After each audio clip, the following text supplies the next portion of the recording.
ATM. सोचिए जरा, ये एक ऐसी मशीन है जिसे हम लगभग हर रोज इस्तेमाल करते हैं, है ना? कार्ड डाला, कुछ बटन दबाए और बस जादू की तरह पैसे बाहर आ जाते हैं। पर क्या हमने कभी ये सोचा है कि उस बक्से के अंदर असल में चल क्या रहा होता है? तो चलिए आज इसी सवाल की तह तक चलते हैं। पता लगाते हैं कि ये जो मशीन इतनी सिंपल सी दिखती है, इसके पीछे की कहानी कितनी कॉम्प्लेक्स और सच कहूं तो कितनी दिलचस्प है। ठीक है, तो शुरुआत करते हैं एकदम बेसिक से। आखिर ये एटीएम है क्या? देखिए, ये सिर्फ पैसे निकालने वाला कोई जादुई बक्सा नहीं है। ये एक बहुत ही स्मार्ट इंटेलिजेंस सिस्टम है जो दुनिया भर के बैंकिंग नेटवर्क से हर वक्त जुड़ा रहता है। असल में एटीएम एक कंप्यूटर ही है, लेकिन ये कोई आम कंप्यूटर नहीं है।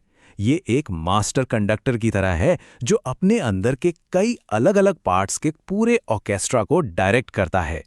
कैश निकालने से लेकर रसीद प्रिंट करने तक हर चीज एकदम परफेक्ट तालमेल में होती है।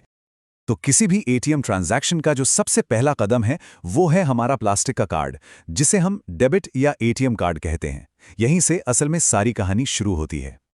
अब हमारे कार्ड पर जो जानकारी होती है ना, वो दो तरीकों से स्टोर की जाती है।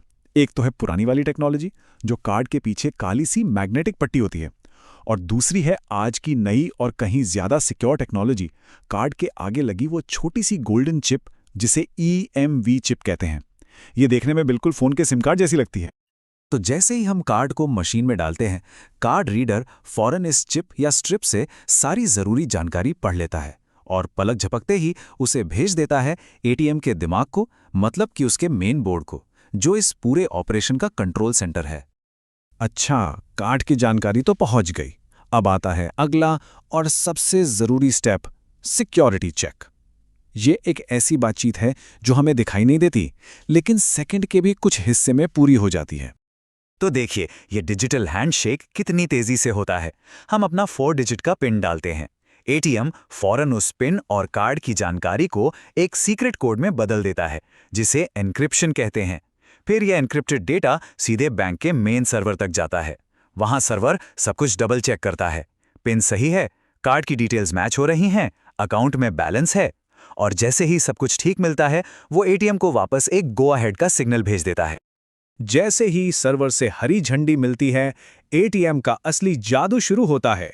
अब सीन में एंट्री होती है मशीन के उस हिस्से की जो असल में हमें कैश देता है, यानी कैश डिस्पेंसर।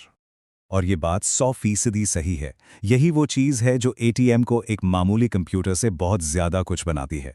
ये अपने आप में एक बहुत ही कमाल का और जटिल मैकेनिकल सिस्टम है।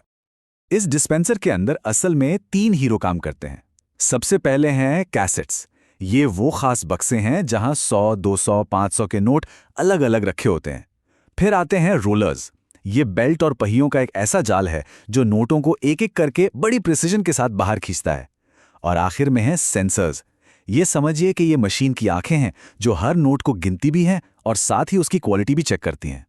तो होता यह है कि जैसे ही मेन बोर्ड से ऑर्डर आता है, रोलर्स अपने काम पर लग जाते हैं। वो सही कैसेट से बिल्कुल गिनकर उतने ही नोट खींचते हैं जितने चाहिए।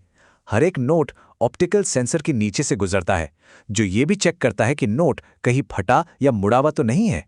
फिर सारे अच्छे क्वालिटी के नोट एक साथ इकट्ठा करके मशीन उन्हें शटर के जरिए बड़े अदब से हमारे हवाले कर देती है। अब सवाल उठता है कि अगर कोई नोट खराब निकलता है तो उसका क्या होता है? बहुत सिंपल है। सेंसर उसे पहचान लेता है और उसे बाहर भेजने की बजाय मशीन के अंदर ही एक अलग रिजेक्ट बिन में डाल देता है। इससे ये पक्का हो जाता है कि हम तक सिर्फ अच्छी कंडीशन वाले नोट ही पहुंचे। कमाल है ना? तो कैश हाथ में आ गया। अब लेन देन अपने बिल्कुल आखिरी पड़ाव पर है। मशीन बस कुछ आखिरी काम निपटाकर इस पूरी प्रक्रिया को खत्म करती है। अगर हमने रसीद का ऑप्शन चुना है तो प्रिंटर हमें ट्रांजैक्शन की पूरी डिटेल प्रिंट करके देता है। इसके ठीक बाद मशीन हमारा कार्ड हमें वापस कर देती है और स्क्रीन वापस अपनी होम स्टेट में आ जाती है, अगले कस्टमर के लिए पूरी तरह से तैयार। तो अगली बार जब हम में से कोई भी एटीएम से पैसे निकाले तो एक पल के लिए जरूर सोचिएगा, उस लोहे के बक्से के अंदर क्या कुछ नहीं हो रहा होता। एक डिजिटल हैंडशेक जो सेकंडों में होता है और एक मैकेनिकल डांस जो हर नोट को गिनकर जांचकर हम तक पहुंचाता है। वाकई एक छोटी सी ट्रांजैक्शन के पीछे कितनी बड़ी और शानदार टेक्नोलॉजी छुपी हुई है।